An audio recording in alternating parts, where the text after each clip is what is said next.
describe your relationship with him and what he's just like as a guy?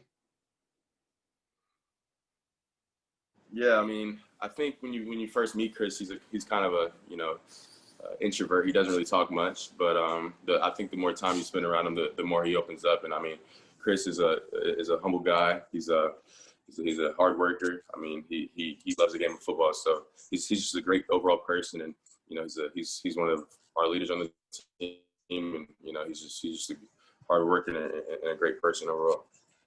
All right, thanks, Justin. All right, we'll go next to Bill Landis from The Athletic. Bill. Hey, Justin, some of the throws you make when you're on the run, or maybe your feet are under you, or you're throwing from a funky arm angle, how does your experience playing shortstop help you with some of those throws? Yeah, I think all of those throws, can be kind of tied with baseball. I think, me playing baseball for, I don't know, maybe I think I played it for 12, 13 years, something like that, maybe even more than that. I think, just me playing the infield, I think you just get used to making off-balance throws and stuff like that. So I think playing baseball has definitely helped me, moving around the pocket and staying balanced. And, it helps me and it allows me to make those throws, on the run or maybe off-balance. So I think baseball has helped me a lot. And how about, I'm wondering if you notice any similarities or think there are any similarities between sort of the way you have to use your hips when you're hitting a baseball and the way you have to use your hips when you're in the pocket, maybe throwing a ball deep down the field. Yeah, it's very similar. I mean, that was a big conversation Coach Day and I had over the offseason. It's kind of like a swing. It's different parts of it. So, I mean, I think to make it more consistent, you kind of just have to break it down and practice that. But yeah, I think a baseball swing and throwing a football is very similar. I think there's a lot of the same things going on between your front foot and your hips coming through. I think those have a lot to do with throwing. Thank you. All righty, next up, Brendan Gulick from Buckeyes Now on Sports Illustrated. Brendan.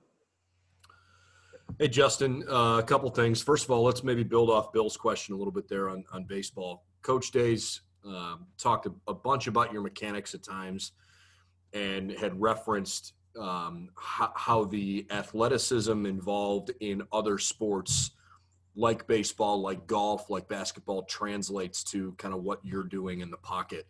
I'm curious, do you play anything else recreationally? Do you golf? Do you shoot hoops? Do you play baseball or whatnot? Sometimes I shoot hoops, but I've definitely been golfing a lot more. Well, this past quarantine I did probably more than I ever did in my life. But yeah, I mean, I feel like I had a bunch of free time. So, every chance I got to go to the golf course, I mean, I'm not really a good golf player. I feel like I'm better than I'm supposed to be, but, so every chance I got to go out on the golf course and, swing some clubs, I went out there. So awesome. Coach had specifically talked about when you're working on your mechanics, your posture, your balance, and keeping your head still when you're throwing were three things that he really was working on with you. Of those three, have you noticed one maybe more than the others that's made the biggest difference for you? You said keeping the head still, and what else? I'm sorry. Keeping the head still, your posture, and your balance as you were throwing. I would say balance and posture. Just kind of staying tall in the pocket so you can make throws over the D line and trying to swat the ball down and definitely balance, moving in the pocket and kind of staying on balance. So I feel like when the quarterback's balance, it's way easier for him to be more accurate and stuff like that. So I feel like my balance has definitely. Thank you.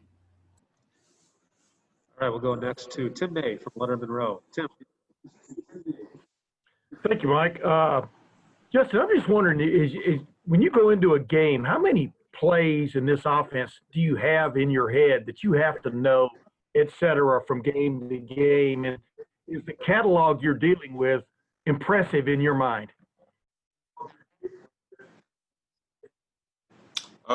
Yeah, there's a good amount of plays we have to remember, but I think those plays become easy to remember or not that hard to remember is just because the amount of reps we do it and the amount of time we put in to studying those plays. So I pick up on things pretty fast. So I think I get a feeling of a play. I might only have to run it like once or twice to get a good feel of the play. But yeah, I just think we've had so many reps at, these certain type of plays, and we usually, I think this quarantine, since we weren't, able to practice, I think we got in like the most amount of plays we've ever gotten in. So we've definitely ran a lot of plays, and I think just the amount of reps we've gotten at them, and the amount of times we ran them, I think that makes it easier for us to remember them.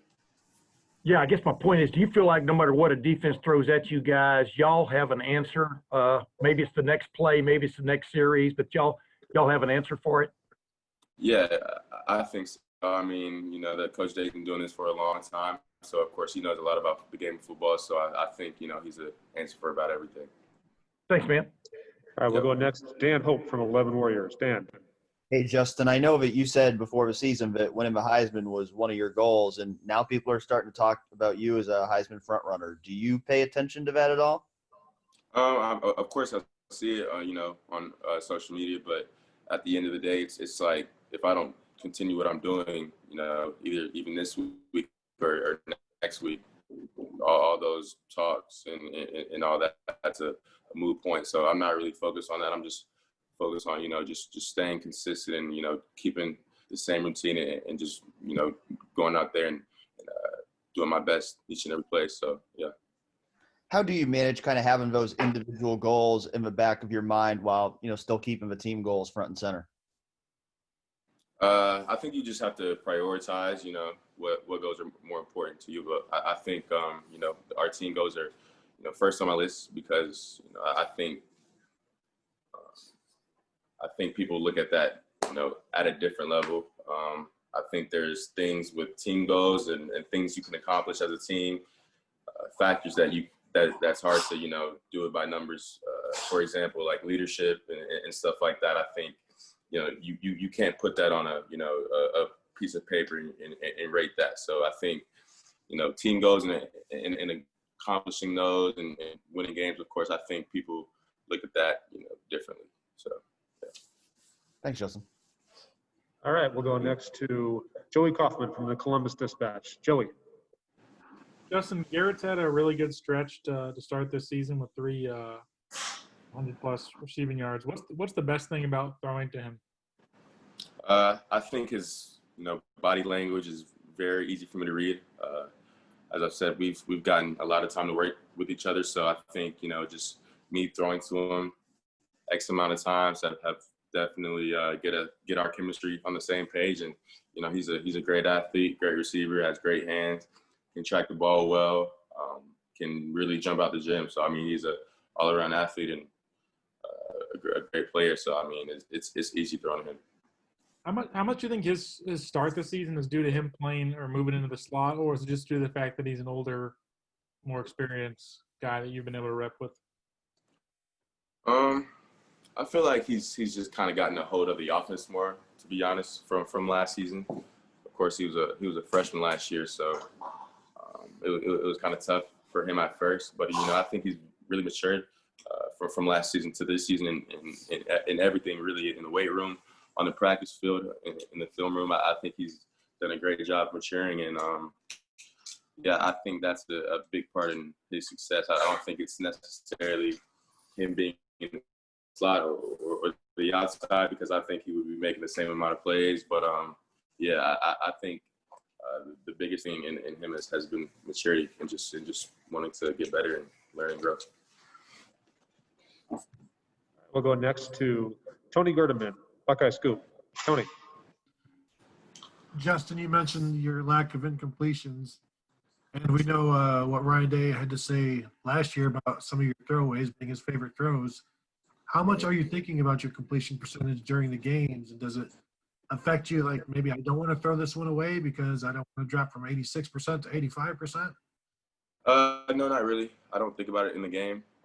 Really, my goal is to complete, every ball I throw. That's my goal, and I don't look at that as a big picture. I kind of look at it, one play at a time. So on this particular play, I might be looking at, let's get a positive play right here. No sacks, nothing like that. So I just try to get the ball out of my hands as fast as possible. And, I think I've done a pretty good job of that, but, there's always room to improve. So I'm just going to continue to get better. Thanks. All right, we'll go next to Elise Menaker from the Big Ten Network. Elise. Hey, Justin, I know you were talking about that, like other people's success doesn't drive yours, but when you hear there are other quarterbacks in this league, like the quarterback you're playing this week, who even look to your game and like things that you do, what does that say to you and how do you respond to something like that? Like him playing, like us playing him this week? Yeah, like Or when he's him looking at my he game? looks at your game and he likes your game, and this is even someone who has a brother in the NFL playing quarterback. What does it say to you that he's like, hey, I watch Justin, I like things that he does, and when you hear that, what's kind of your response? Of course, it's an honor always, just hearing that. But to be honest with you, I've seen some highlights of him, I think they played, I don't know, it might have been his first game, but he went crazy. But to be honest, I don't really watch other college quarterbacks. I try to watch NFL quarterbacks just to kind of, I feel like those guys are more mature and, the way they play, and I feel like they make less mistakes. So I try to, watch guys that, I look up to, like Russell Wilson or Lamar Jackson or, Patrick Mahomes, even Cam. So I look at more film on those guys rather than college guys. All right, we'll go to Patrick Murphy, 247 Sports. Patrick. Justin, yesterday we talked to Jonathan Cooper about how he felt the defensive line played despite only having one sack. And he talked about getting pressure on quarterbacks and still impacting the game, maybe not statistically, but still having an impact. From a quarterback's perspective, when a defensive line is pressuring you, but maybe they're not getting to you, how does that change where you're throwing from, the impact that they can have without actually getting sacks?